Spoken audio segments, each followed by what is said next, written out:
दोस्तों, जिस प्रकार विज्ञान में सुनिश्चित सिद्धांतों की खोज की जाती है और उनकी पुष्टि बार बार किए गए प्रयोगों से एक समान प्राप्त निष्कर्षों से होती है, उसी प्रकार नीति शास्त्र की भी एक सुनिश्चित परंपरा है। उसके निष्कर्ष भी प्रत्येक स्थिति और परिस्थिति में एक समान है।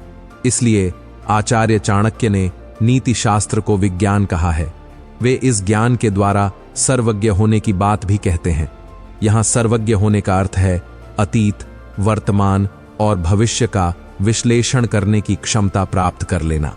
तो दोस्तों, आज हम बात करेंगे कुछ ऐसी नीतियों के बारे में जो वर्तमान और भविष्य में आपकी बहुत मदद करेगी।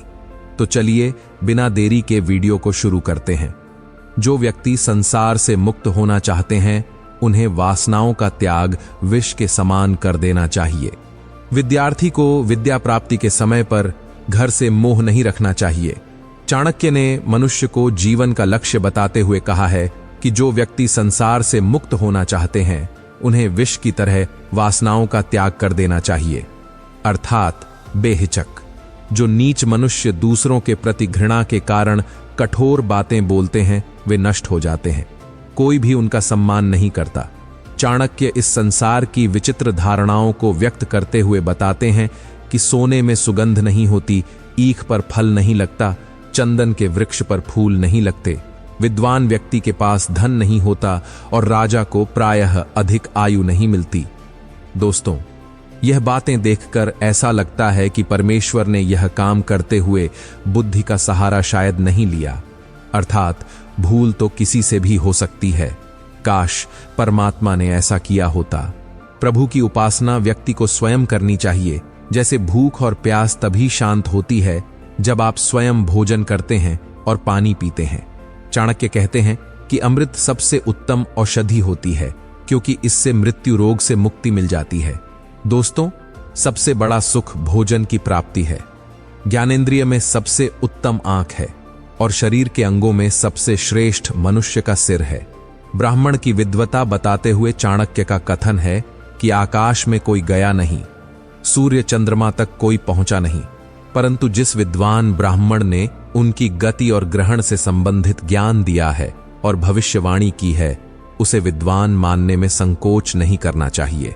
अर्थात पृथ्वी पर बैठे बैठे जिसने इन आकाशीय घटनाओं के बारे में पूरी तरह से सही आकलन कर लिया, वह अवश्य सराहना योग्य है।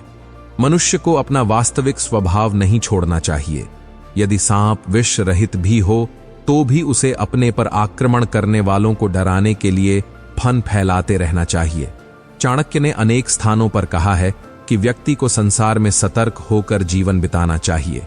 विद्यार्थी, नौकर, यात्री, भूख से दुखी, डरा हुआ व्यक्ति और द्वार रक्षक, इन्हें सदा जागते रहना चाहिए।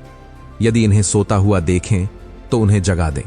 लेकिन फिर भी चाणक्य कहते हैं कि राजा, सांप, बाघ, जंगली सूअर और दूसरे का कुत्ता तथा मूर्ख व्यक्ति यदि सोए पड़े हैं तो उन्हें जगाना नहीं चाहिए। यह स्वयं ही हितकारी है। इस अध्याय में आचार्य चाणक्य जी ने ब्राह्मणों के संबंध में कहा है कि उन्हें पतित लोगों से किसी प्रकार की सहायता नहीं लेनी चाहिए, क्योंकि ऐसे लोगों के स्वार्थ भी तुच्छ ही होते हैं। समय आने पर उनकी पूर्ति में सहयोग करना और न करना, दोनों ही स्थितियां दुविधा वाली हैं, क्योंकि सहयोग करने पर नैतिकता की हानि होती है तथा न करने पर कृतघ्न होने का आभास होता है। आचार्य चाणक्य जी का कहना है कि मनुष्य को अपना वास्तविक स्वभाव नहीं छोड़ना चाहिए। अर्थात अगर सांप विष रहित भी हो तो भी उसे अपने पर आक्रमण करने वालों को डराने के लिए फन फैलाते रहना चाहिए। इसका अर्थ यह है कि आडंबर से भी दूसरे व्यक्तियों को प्रभावित किया जा सकता है। किसी संत के द्वारा सर्प को दिया गया यह उपदेश तो सभी ने पढ़ा और सुना होगा। दोस्तों, चाणक्य कहते हैं कि मूर्खों को तो इस बात का भी ज्ञान नहीं होता कि किस समय में कौन सा कार्य किया जाए। वे तो प्रातः काल में भी जुआ आदि खेलने लगते हैं, दोपहर के समय भोग विलास और रात्रि के समय चोरी आदि बुरे काम में बिता देते हैं। लेकिन यह तीनों कार्य धर्म और कानून दोनों दृष्टि से निषिद्ध हैं, क्योंकि इनसे धन और सम्मान दोनों की हानि होती है और सबसे बढ़कर इनसे आत्मा का पतन होता है। सज्जन और महात्मा व्यक्ति धन को कभी इकट्ठा नहीं करते, वे तो इसे दान करने की वस्तु समझते हैं। चाणक्य का कहना है कि प्रभु की उपासना व्यक्ति को स्वयं करनी चाहिए। जिस प्रकार भूख और प्यास तभी शांत होती है जब आप स्वयं भोजन करते हैं और पानी पीते हैं, उसी प्रकार आपके द्वारा किए गए शुभ कर्म और ईश्वर उपासना आदि भी पूरी तरह से फल देगा जब आप उसे स्वयं करेंगे। दोस्तों, व्यक्ति को कष्टों में धैर्य रखना चाहिए, क्योंकि धैर्य से कष्ट उतने दुखदायी प्रतीत नहीं होते जितने धैर्य न होने पर होते हैं। अनुभव में तो यह भी आया है कि धैर्य दुख को कम ही नहीं करता, बल्कि सुख को भी साथ साथ उजागर कर देता है, और ऐसे में दुख दुख नहीं रहता। भगवान श्री कृष्ण ने भी गीता में धैर्यशील व्यक्ति को अमृतत्व का अधिकारी माना है। श्री कृष्ण कहते हैं, वो धीर सह अमृतवाय कल्पते। इस प्रकार मनुष्य का सबसे सर्वाधिक महत्वपूर्ण गुण है धैर्य। चाणक्य कहते हैं कि कुछ बातें मनुष्य में स्वाभाविक रूप से होती हैं, उन्हें केवल अभ्यास से प्राप्त नहीं किया जा सकता। दान में रुचि, मधुर भाषण की इच्छा, मधुरता और वीरता, ये गुण मनुष्य को स्वभाव से ही प्राप्त होते हैं। अभ्यास में तो केवल इनमें बुद्धि की शक्ति है। दोस्तों, चाणक्य कहते हैं कि मनुष्य को अपना स्वभाव नहीं छोड़ना चाहिए, क्योंकि जो व्यक्ति अपने स्वभाव और कर्म को छोड़कर दूसरे के आश्रय में जाता है, वह जल्द ही नष्ट हो जाता है। चाणक्य कहते हैं कि मोटे शरीर को देखकर ऐसा नहीं मानना चाहिए कि वह बहुत बलवान हो सकता है। लंबे चौड़े शरीर वाले हाथी को छोटे से अंकुश से वश में कर लिया जाता है। इसी प्रकार दीपक की छोटी सी लौ अंधकार को पल भर में नष्ट कर देती है। सिर्फ इतना ही नहीं, अपने से कई गुना लंबाई चौड़ाई में वह प्रकाश फैलाती है। बड़े बड़े पहाड़ों और शिलाओं को भी हथौड़े के चोट से तोड़ दिया जाता है, जबकि हथौड़े का आकार और भार पहाड़ों और शिलाओं से बहुत कम होता है। इसलिए लंबे चौड़े शरीर को देखकर यह नहीं मान लेना चाहिए कि वह बहुत बलवान है। चाणक्य के अनुसार विद्यार्थी को विद्या प्राप्ति के समय पर घर से मोह नहीं रखना चाहिए।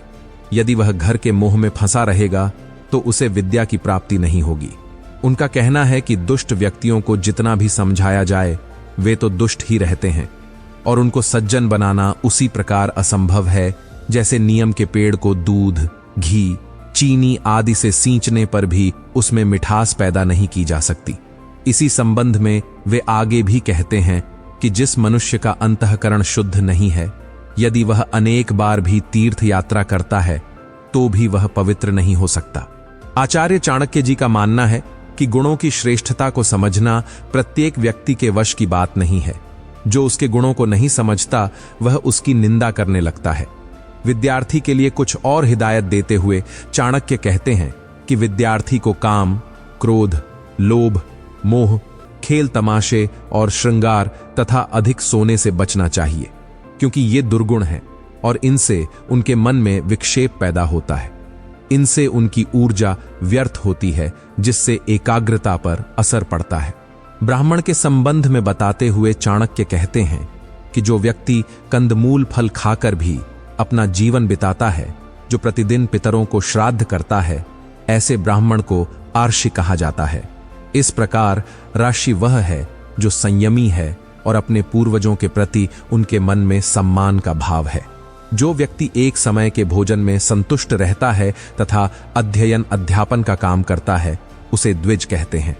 जो ब्राह्मण संसार के कामों में लगा हुआ है और पशुपालन, खेती आदि करता है, उसे वैश्य कहा जाता है। लेकिन जो ब्राह्मण की सेवा करता है और शराब, मांस आदि बेचकर अपनी जीविका चलाता है, उसे शूद्र कहते हैं।